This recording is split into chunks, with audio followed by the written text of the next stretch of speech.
this slow but sure departure from Yeah. the unusual, the different, the Yes. intellectual into more of the common Broad, denominator yeah. or broader, slowly but surely led you to the better clubs and then eventually led you to Las Vegas. The television got me to the better clubs and Vegas, right? Which leads us. There have been a lot of accounts, different accounts about that appearance at the Frontier. Yes. What happened, how it came about, that you had it planned. I'd like you, if you would, Yeah. to set the record straight. Okay. Once and for Let me give you the exact dates, too. all. Okay. Okay? That I can put my hands on.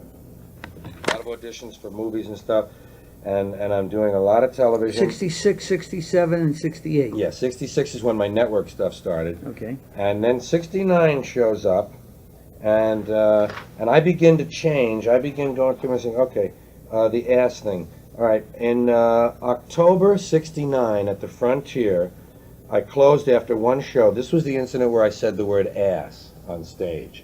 Now, there were two separate incidents.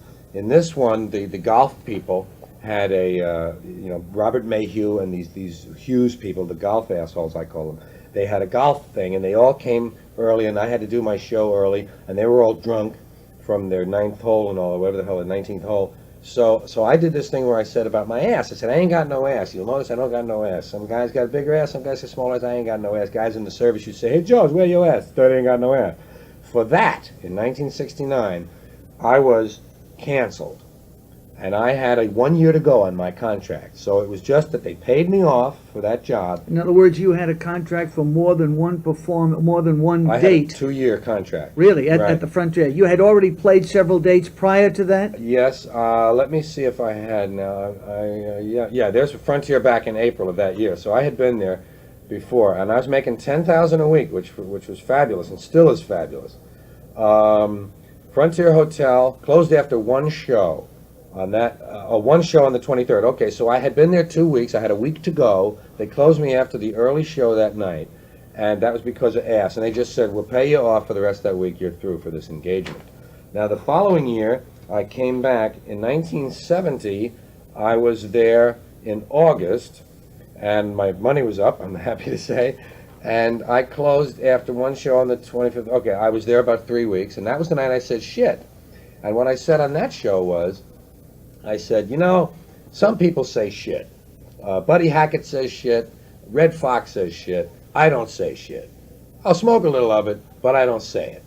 That was everything I said. For that, I was fired. So the first time, after firing you because you used the ass phrase, they were still willing to take you back again. Yes. Now, did they say, now look, George, we don't want you to do any of that stuff before? Was that kind of... I got to assume that. I think what the first one was more of a thing of where their prestige was on the line with these other people in their eyes. Okay.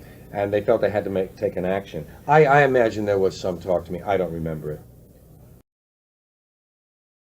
There are some critics, George, over Yeah. the years that have said that you and Lenny did more or less the same kinds of jokes about the Catholic Church, and others that have stated that your material is more hard-hitting and bitter than Lenny's. Which analysis do you feel is correct? Well, I don't know that.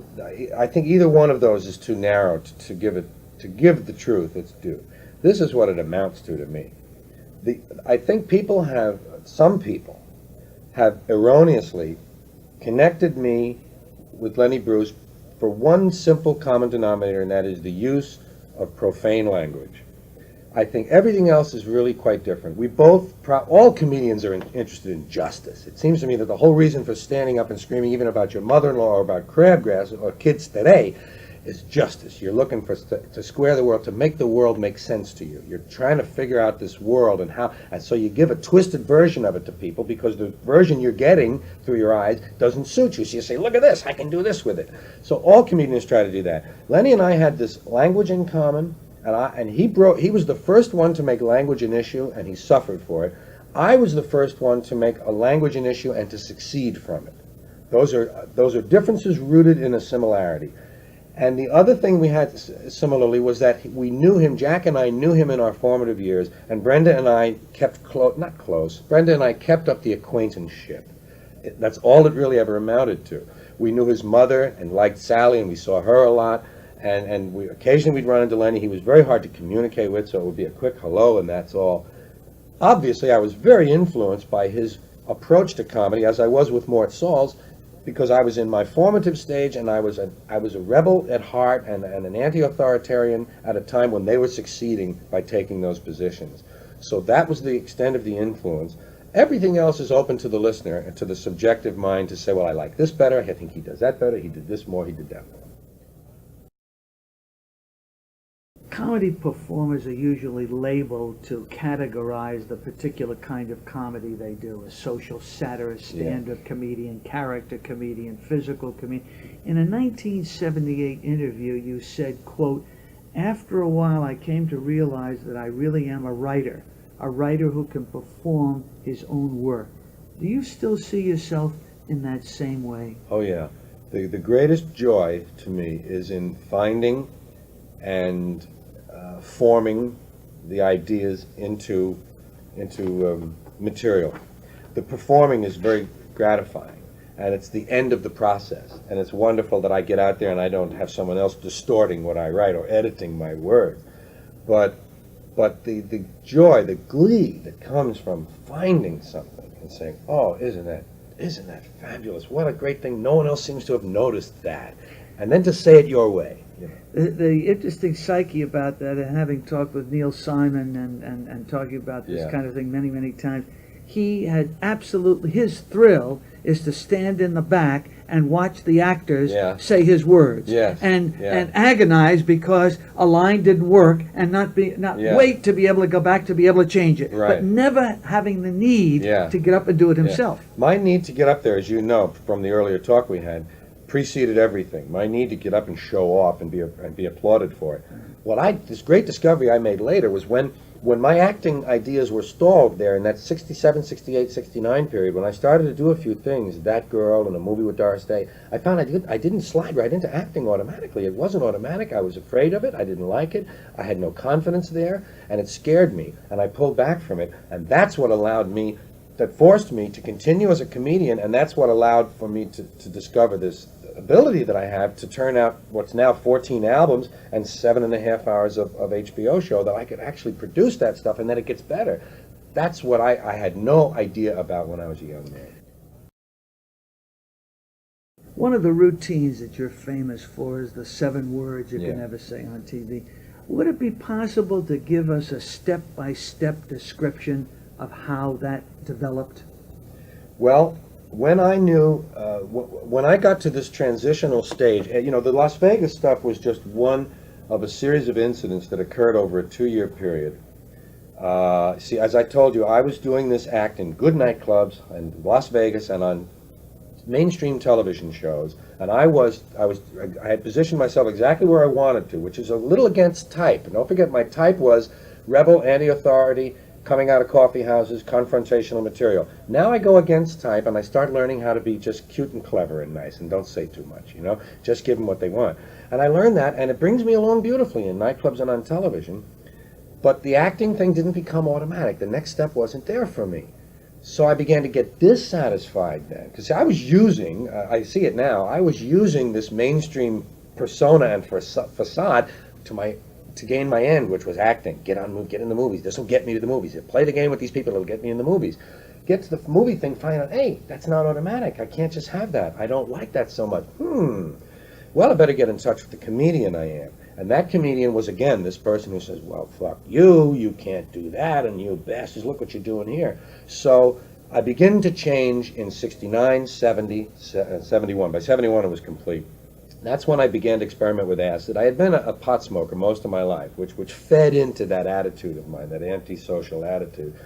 But I began to experiment with acid, and what the acid did, which is done for many people, was to spring me past a frontier, to artificially get me to the next step, which might have or might not have happened anyway in my life, depending on what the circumstances were. The acid pushed me over to see that, hey, I'm wasting my time with these people. I don't really like them. I'm sort of entertaining the enemy.